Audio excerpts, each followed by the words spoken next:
안녕하세요. 놀라운 논란의 미스터 논란입니다. 손흥민 선수가 뛰고 있는 토트넘 소식 전달해드리도록 하겠습니다. 최근에 안제 포스테코글루 감독이 정말 선수들을 부르는 능력이 대단하다라는 이야기를 하면서 어떻게 선수들을 설득하는지에 대한 얘기가 화제가 되었습니다. 과거에 토트넘이 손흥민 선수를 사인할 때만 해도 사실상 손흥민 선수가 이렇게 성장할 거라고는 예상하지 못했겠죠. 하지만 포스테코글루 감독은 이보다 더 큰 그림이 있는 것 같습니다. 마치 그림을 굉장히 잘 그리는 이 바바저씨가 생각나는 그런 대목이 있는데 과연 무슨 이야기인지, 그리고 왜 토트넘은 성공할 수밖에 없는지 바로 들어가 보시죠.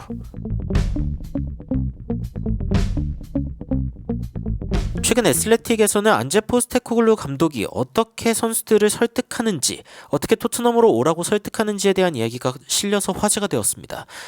이 기사를 좀 더 집중적으로 살펴볼까 하는데, 이 기사를 보면 정말 포스테코글루 감독이 정말 성공을 향해서 나아가는 방법이 이렇구나라는 걸 알 수 있습니다.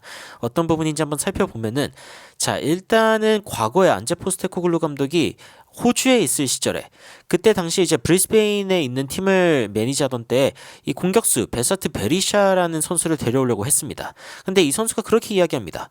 나를 인간적으로 알고 있다는 생각이 들었다. 우리는 한 번도 만난 적이 없는데 말이다. 이 안제 포스테코글루 감독은 선수들을 접근할 때 굉장히 개인적으로 접근하는 그런 느낌이 든다라고 이야기를 하고 있는 것이죠. 이때 당시에 이제 26살이었던 이 선수는 이 안제 포스테코글루 감독의 부름을 받으면서 굉장히 특이한 점을 목격합니다. 일단 굉장히 많은 것들에 대해서 이야기했는데, 가장 그에게 중요한 것은 가족인 것 같았다라고 이야기를 하면서, 그가 데려오려고 하는 것은 20골을 넣는 스트라이커가 아니라 제대로 된 사람이 필요하다라고 이야기를 했다고 해요.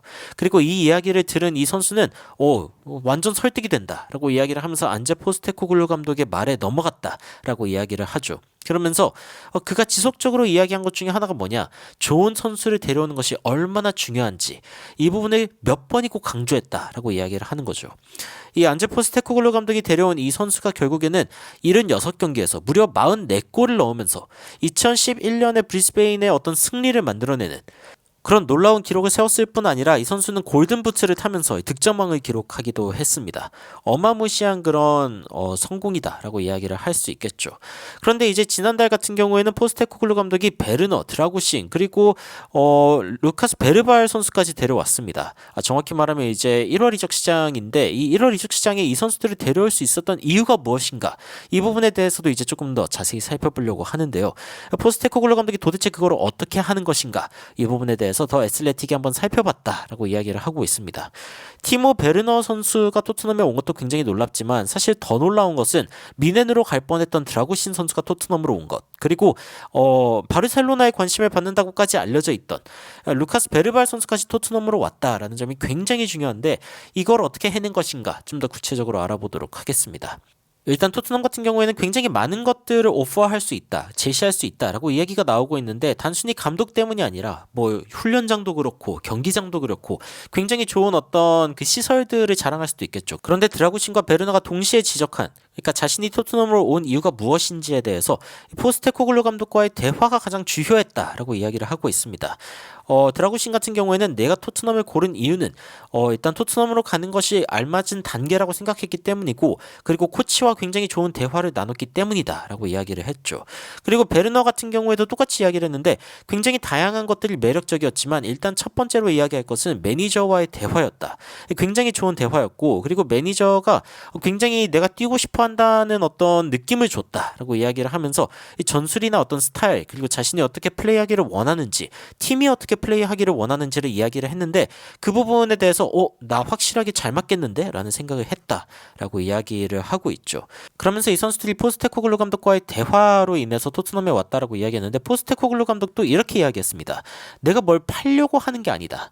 그러니까 자신이 뭔가 영업하려고 하는 게 아니라, 그냥 선수들을 누구를 데려오던 간에 일단 대화를 해서 그 선수들이 내가 그리고 있는 그림의 어떤 부분에 딱 맞는지, 이 피팅인 이 부분이 이제 딱 맞다라고 이야기하는 그런 이야기인데, 그들의 머릿속에 어떤 그림을 그려주면서 그들이 토트넘에 딱 왔을 때 어떤 상황을 마주하게 될지, 이 부분에 대해서 굉장히 잘 설명한다라는 것이죠. 자, 이 create a picture, 뭔가 이렇게 머릿속에 그림을 그린다라고 하는 거는 이 메디슨이 했던 이야기랑도 꽤 비슷합니다. 메디슨이 토트넘으로 사실은 오는 게 굉장히 이상하죠. 왜냐하면 메디슨 같은 경우에는 토트넘의 몰락을 지난 시즌에 지켜봤던 사람입니다. 심지어 토트넘이 지난 시즌에 레스터 시티한테 4대1로 졌죠. 그때 당시에 메디슨이 뛰고 있었는데 메디슨은 이제 보면서 아, 토트넘이 이제 망했네 라는 생각이 들 법도 했을 겁니다. 근데 포스테코글루 감독이 메디슨이랑 이야기할 때 어떤 이야기를 했냐라고 하면은 굉장히 자신감 있게 이야기를 했다고 해요. 뭐라고 이야기했냐면은 토트넘의 일부가 될 수도 있고 그리고 토트넘의 일부가 안 될 수도 있지만 어쨌건 토트넘은 바뀔 거다라고 이야기를 하면서 당신이 완전히 다른 토트넘 팀을 보게 될 것이다라고 이제 포스테코글루 감독이 메디슨한테 이야기를 한 거죠. 메디슨이 이 이야기를 딱 들었을 때 와 진짜 자신감이 넘친다라는 생각과 동시에 토트넘의 키트를 딱 입고 그 경기장에서 굉장히 창조적인 플레이어로서 뛰는 자신의 모습을 상상할 수 있었다라고 이야기를 합니다. 다시 말해서 포스테코글루 감독이 그리고 있는 큰 그림에 자신이 어떤 그림을 그릴 수 있는지 자신이 어떤 부분을 뭔가 완성시킬 수 있는지에 대해서 좀 설레기 시작했다라고 이야기를 한 것이죠. 비카리오 선수 같은 경우에도 동일합니다. 비카리오 선수 같은 경우에는 좀 재밌게 접근을 했는데 포스테코글루 감독은 호주, 일본 그리고 스코틀랜드를 거쳐서 영국으로 오게 되었죠. 그러니까 점진적으로 성공하는 그런 그림을 그렸는데 비카리오 같은 경우에도 이탈리아 4부 리그에서 점차 올라온 어떻게 보면은 진짜 이 자수성가의 어떤 아이콘 같은 그런 비카리오인데 낮은 위치부터 높은 곳까지 올라왔다. 이 부분에 대해서 포스테코글루 감독이 동질감을 느끼는 그런 대화를 하면서 비카리오를 데려왔다. 그리고 이제 비카리오가 얼마나 팀의 중요한 선수인지에 대해서도 강조를 했다라고 이야기를 했죠. 그리고 이제 미키 반더벤 선수 같은 경우에는 좀 달랐는데 이 반더벤 같은 경우에는 그의 속도 그리고 그가 가지고 있는 힘 그러니까 굉장히 높은 라인 그 전술적으로 굉장히 잘 어울리는 선수다라는 점을 거듭 강조를 한 거죠. 그러면서 포스테코글루 감독이 너는 굉장히 우리 팀의 중요한 선수가 될 수 있다라고 이야기를 했다고 합니다. 반더벤 그리고 메디슨, 비카리오 모두 똑같죠.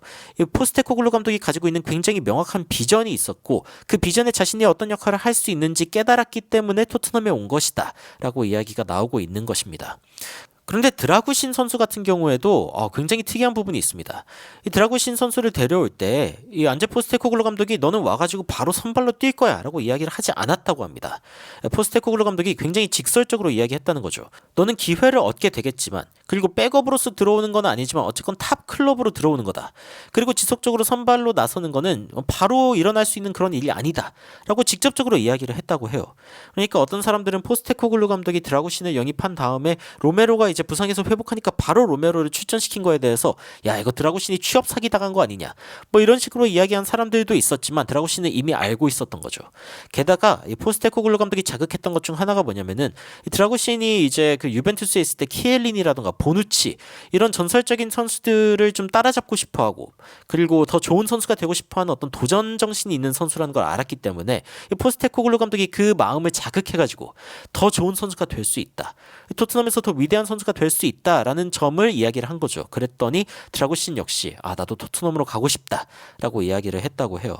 물론 베르너 같은 경우에는 좀 다른 케이스입니다. 베르너는 드라구신만큼 어린 선수도 아니고 나이가 꽤 있는 선수죠. 그런데 어떤 이야기를 했냐면은 굉장히 빠른 선수 그리고 직접적으로 수직적으로 움직이는 그런 부분들 이런 부분들이 어쨌건 자신의 전술에 굉장히 잘 맞고 그리고 베르너 같은 경우에는 뭔가 자신감을 굉장히 잃어가던 상황이었는데 내 스타일에 맞는 축구를 하는 사람이고 나를 필요로 하는 감독이 있다?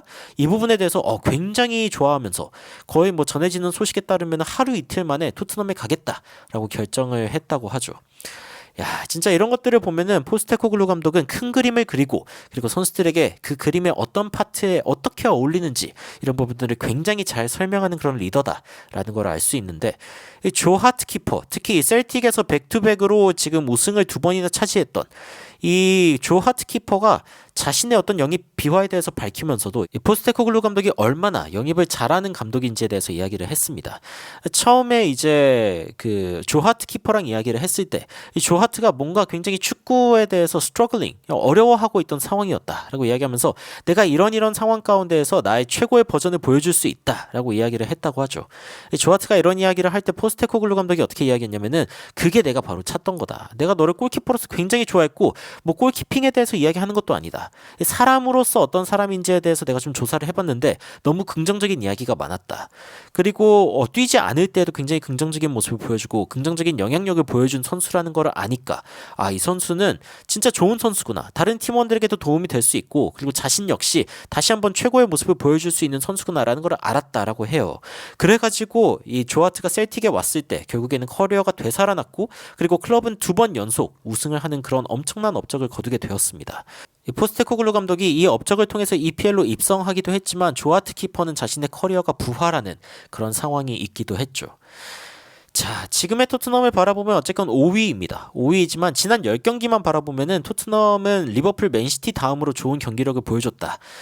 높은 승점을 만들어냈다라고 이야기가 나오고 있고 그리고 지금 첼시와 토트넘의 경기가 원래 23일에 예정되어 있었지만 이 경기가 연기가 되면서 이제 3월에 다가오는 경기들이 있죠.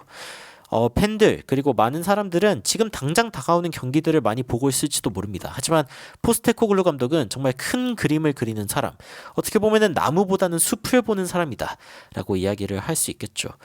제가 서두에 그런 이야기를 했었죠. 밥 로스, 이 밥 아저씨가 생각난다. 포스테코글루 감독은 정말 그림을 그릴 줄 아는 사람입니다. 그리고 이 그림이 얼마나 잘 그리냐면은 이 그림에 딱 맞는 선수들이 나 이 그림의 일부가 되고 싶다 라고 이야기를 할 만큼 정말 그림을 잘 그리는 그런 감독이죠. 과거에 손흥민 선수가 토트넘에 왔을 때 토트넘은 그림을 그릴 수 있는 클럽이 전혀 아니었습니다. 토트넘이 그리는 그림은 이 선수 자체가 성장해가지고 다른 클럽에 비싸게 팔아먹는 것, 이것이 이제 그리던 그림이었죠. 하지만 토트넘은 지금 여전히 손흥민 선수를 붙잡고 있고 그리고 안제 포스테코글루 감독의 가장 큰 이 그림의 가장 중요한 부분을 손흥민 선수가 맡고 있습니다. 이 그림이 완성됐을 때 어떤 그림일지가 굉장히 기대가 되는데 이 남아있는 시즌 동안도 그 그림이 완성되어가는 것을 볼 수 있겠죠. 우승에 얼마나 가까이 갈지 혹은 우승할 수 있을지 사실은 굉장히 허무맹랑한 이야기일 수도 있습니다. 리버풀과 지금 승점이 13점 차이고 토트넘이 다음 경기를 이기면은 똑같은 라운드여도 아마 10점 차이로 줄일 수 있는 게 최대치인데 일단 토트넘이 이번 시즌 어떻게 마무리하는지가 중요한 이유는 그 그림이 얼마나 완성되어 갔는지를 볼 수 있는 그런 지표이기 때문인데 이번 남아있는 토트넘의 경기들도 기대하면서 한번 지켜보도록 하겠습니다. 여러분들은 큰 그림을 그릴 줄 아는 포스테코글루 감독의 이 영입 비법 그리고 여러 가지 영입 비화들에 대해서 어떤 생각이 드시는지 굉장히 궁금합니다. 댓글로 의견 남겨주시면 더욱 흥미로운 소식으로 찾아뵙도록 하겠습니다. 이상 놀라운 논란 미스터 논란이었습니다. 시청해주셔서 감사합니다. You are my sunshine, my only sunshine. You make me happy, home and away. And when it's pouring, you keep on scoring. So please don't take my Sony away.